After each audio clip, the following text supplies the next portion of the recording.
welcome back to another episode. Today we're back at this farm we've worked on before. Absolutely fantastic site. We have already got a huge array on here. So there's an 8 kilowatt on the barn at the back, which I'll show you. We've put 20 kilowatts of solar panels on the main house. We've put 2 Tesla Powerwalls, Tesla Powerwall 3s. We've put a Tesla Powerwall 3 expansion pack on that. We've done a 4 kilowatt array on another barn with 2 Give Energy 9.5 kilowatt hour batteries. So an absolute whopping site for power, batteries and consumption. 2 My Energy Zappies, My Energy Eddy on here as well. And today we're back to move an off-grid panel. I'll show you down here and explain what we're doing. So what exactly do I mean by he's got an off-grid system? Well, somewhere down in that field there is one single solar panel mounted on a post attached to a submersible pump. This pump takes away all the irrigation, drain water, pumps it away. Without this pump, the fields are liable for flooding. What we're finding on the site is there's a lot of shading, so the pump from the solar panel is struggling a little bit. We're going to move it into a bit more of an open space in the field, get it pointing south and get it working again. This is a little bit like a hidden garden, so we'll keep going and going and going. There's acres and acres and acres here. Just in the gap there is a solar panel in the wild. So it's that panel that we're going to move. That post over there, that's been put in by the farm hands. They've dug a trench as well. So that's the open space in which we're moving the panel to. So solar panel on a post, lots of shading. South is about that way, so it's facing the same way, but it is picking up a lot of shading, especially in the sort of the winter months, the autumn months. Here we've got the off-grid, I suppose, inverter and pump control. So just in this pit to the left of me is a inspection chamber where the submersible pump is. That's pumping all the water away. The array frame is grounded, there's an earth rod. We've got AC going out to that pump. All the DC's nice clipped away. Bottom entry on the DC isolator. So as far as a DIY job's done, absolutely fantastic. So we've opted for a twin wall ducting. That's buried 600mm down. Obviously it'll have electrical tape over it. And then on top of that, let me show you this. This is the Doncaster PV Ultra and it's the SWA version. There's the steel wire, so it's just giving it a little bit more mechanical protection. Right, so this is where I'm going to earn my money.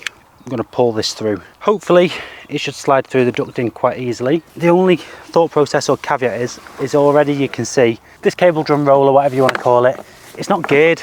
So when the drum spins, it just spins, which can mean the cable falls off the drum. Well, let's see how I get on. Bit of a 3/4 half hitch. Get that nice and low down there. Fingers crossed this works. Otherwise, it's been a long day. Cable is in. I'm going to do that end and try and pull it through. There we are. Perfect. That is enough. The plan is to release the DC. Let's get the panel disconnected. And from there I'm going to try and lift the whole thing off. Might put some gloves on for this. So I think the VOC on this panel is, what are we on? 39 volts. Yeah, we're going to have to change this isolator, I think. Beyond repair. So let's just cut that one off. I'm going to tape that up so it's safe. Even at sort of 29, 30 volts, whatever it may be. Might start to feel that.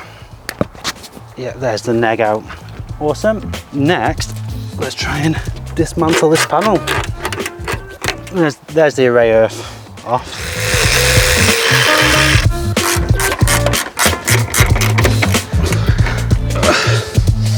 Whew.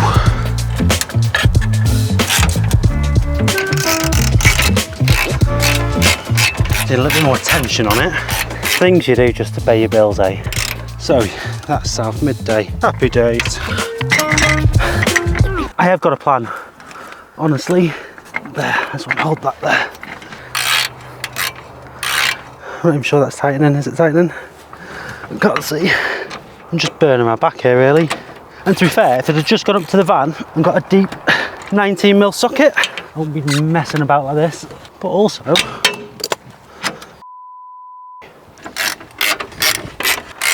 right, that's the weight taken care of. Let's just double check orientation, levelness, all that nonsense. It's supposed to be more that way. Okay.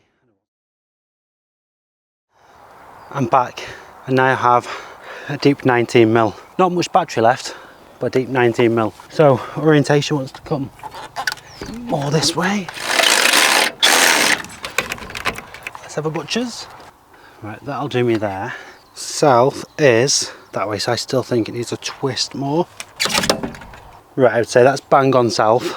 I'll have that all day long. Definitely need more than 2 hands on this. 2 hands, a hip, a bit of a... There we go. That is what we say is going nowhere. Okay, so it might not be the steadier things because I'm moving the whole tripod, but I'm going to start down the opposite end. Get that DC isolator changed over because it's showing signs of corrosion, and I'll show you that now. What will I then do? I'll connect the PV Ultra, get that terminated, and then I can get on with the other end. And then I want to talk about the actual design of this. Although it's only a 1-panel system, I'd almost argue there's a little bit more to think about because it's outside of the norm. I'll show you the inverter pump, what the parameters of that are, and yeah, we'll go from there. This is the isolator in question. To be honest, it's goosed. I might just cut it out. You can tell this is a agricultural sort of thing. It's actually more difficult to screw a flathead screw in. Isolator minging off. Part of the reason that isolator got so minging in the first place is the screws had been put through the back without any sealant or silicone or anything of the sort. If you look on the isolators, they actually have holes where the screws can go through. This might be a little bit more awkward because it's a round structure and not a flat surface. Let's see what I can work with. I mean, it'd help if we put the isolator on the right way and not upside down. I don't think we've covered anything on DC isolators, but I want to talk about one of the main differences between DC isolator and an AC isolator. Pretty much why you can't use an AC for a DC and vice versa. So when we look at a DC isolator, we've got L1, L2, L3 and N. It's a 4-pole isolator, but we're only using 2 poles of it.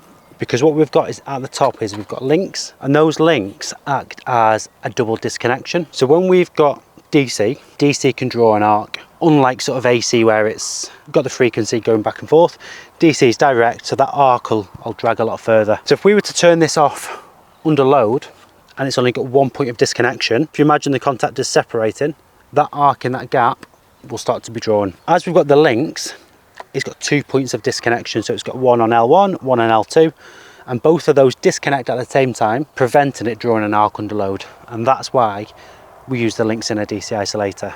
These are the DC links that you have in DC isolators. Live in goes there, for example, positive in goes there, comes through here, through there, and positive out, live goes out there. Same again for the negative. Negative in, negative out. And what you have across here are 2 points of disconnection. So you've got one here and one here. So when you operate this switch, both that's disconnecting here, that's disconnecting there across the 2 poles, and that prevents the arc from being drawn. And that's why we use DC isolators. Followed by a little deburr. You don't want to go too mad because it will just make the hole bigger. Okay, our cable's in from the inverter controller. And what I'll do is I will put some coloured tape on this a little bit later on. I'm just going to nip these up and then I'll use the torque driver on them in a sec. So torque setting on this is 0.8, so actually very, very low, especially for a DC connection. Done. This is the PV Ultra SWA version, so any of SWA we just splice it as per. The only difference is, like I said before, we're not going to earth the SWA on this. We're just going to terminate it into a nylon gland, so we'll cut it back as normal, tape that up and get it terminated in the isolator. That's us all stripped off. Let's get it terminated. And that is the DC terminated and clip down this post. I'll label those other black cables up in a bit. A little bit of dressing in there, labelling, so on. But let's go and start down the other end. We'll continue down the other end even. I think what I've decided I'm going to do is MC4 the panel to the plugs, cable tie that up out the way, and then that should be us good. So whilst I was checking, I also confirmed voltage. So voltage here is 35 volts. Why is that important? Let me explain. So earlier I said the 2 things that concerned me when planning this job. One was the cable. What cable should we use? How can we protect it? So we've dug a trench. It's actually 1 meter deep. I say we've dug a trench, I've not dug it. We have installed twin wall ducting, PV Ultra SWA, so it's got that armoured protection. I think that cable's, you know, very, very unlikely to be damaged. So in terms of the cable, happy with the cable. The second consideration is I didn't want to change the parameters of this system. By moving that panel and increasing the cable, we've now got to look into volt drop. Ordinarily, when we're using a domestic or commercial property, we want to be achieving between 1 and 5% volt drop. 1 is ideal, quite unlikely in most installations. Between 1 and 5% volt drop on an on-grid system. Obviously, we know that if we reduce the voltage, the amps goes up, so we've got to be cautious of that as well. Panel we're using is a 250 watt panel, 39 volt VOC. So our thought, or my thought process is, if we take the panel all the way over there and we're now reducing the voltage, you know, 24 volts, we reduced it down to that, the amps are going to go up, so the running current of this circuit is going to go up and it's going to be more inefficient. So when we look at the cable, we need to work out what is that volt drop on that circuit. So the fixed parameters we sort of have is, we've got a solar panel that produces 250 watt. It has a VOC of 39 volts. We're probably not going to hit that all the time. So if our voltage is about 36 volts, I want to know what that loss is across this cable. So I've written it down. I'm not going to remember it all off the top of my head. So the volts that we lose on this cable for this length on that circuit design is 0.08 volts per meter. So over the 33 meters we've got, we should lose around about 2.7 volts. Now that gives us a volt drop on that circuit design of 7%. So it's outside of the 1 to 5% we want to achieve. And that's what's going on in the back of my mind. By having that 7% volt drop, it means the amps are going to increase. So again, working in the parameters of that system, what's the running amps of that system? Can this inverter pump take it? Well, if we look at the data sheet of this pump, the data sheet on this pump has a max DC input of 50 volts. So fine, we're under that. And it has a minimum recommendation of 17 volts. We're going to be over that. So we're going to sit somewhere between 17 volts and 50 volts. We also need to make sure that the max current output of this system doesn't exceed 22 amps. So 22 amps on this system, we're not going to hit 22 amps running at sort of between 30 and 39 volts. So down the other end, we had 36 volts DC. Let's measure this now, and if we are, let's say, 33 volts or higher, we've lost about, what's that, 7%? I can live with that because of the design of the system, but let's see where we're at. So we're at 34 volts. I'm quite happy that this system's going to work, function, produce. So by all accounts, not a bad idea. So one thing we are going to do, put an earth rod in and bond the frame. Ground mounts, typically, if it's on a wooden structure, we'd bond it with an earth rod. If it's on a metal structure, we wouldn't, because the main mass of that structure is into the ground, so it's earthed. As panels deteriorate over time, they have what's called capacitive coupling, basically just forms of earth leakages. The insulation starts to break down within the panel and potentially can make this an exposed conductive part, making the frame sort of live to touch. If you're going to touch that and it's, you know, it is degrading over time, you're potentially making a fault path to earth and you could get a little bit of a tingle. By adding that earth rod there, that just gives it a nice clean path to earth and potentially takes away that low resistance path that you're going to create with your body.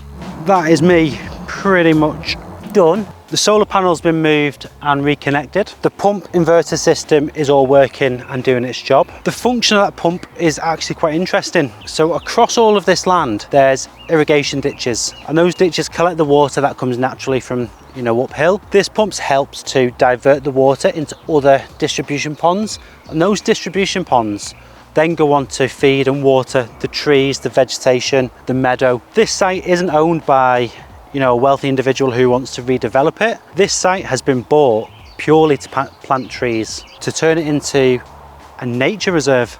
Everything you see here has intentionally been planted. Moving that one solar panel is just a small part in feeding and watering all of this area. Now that's a project I can get behind.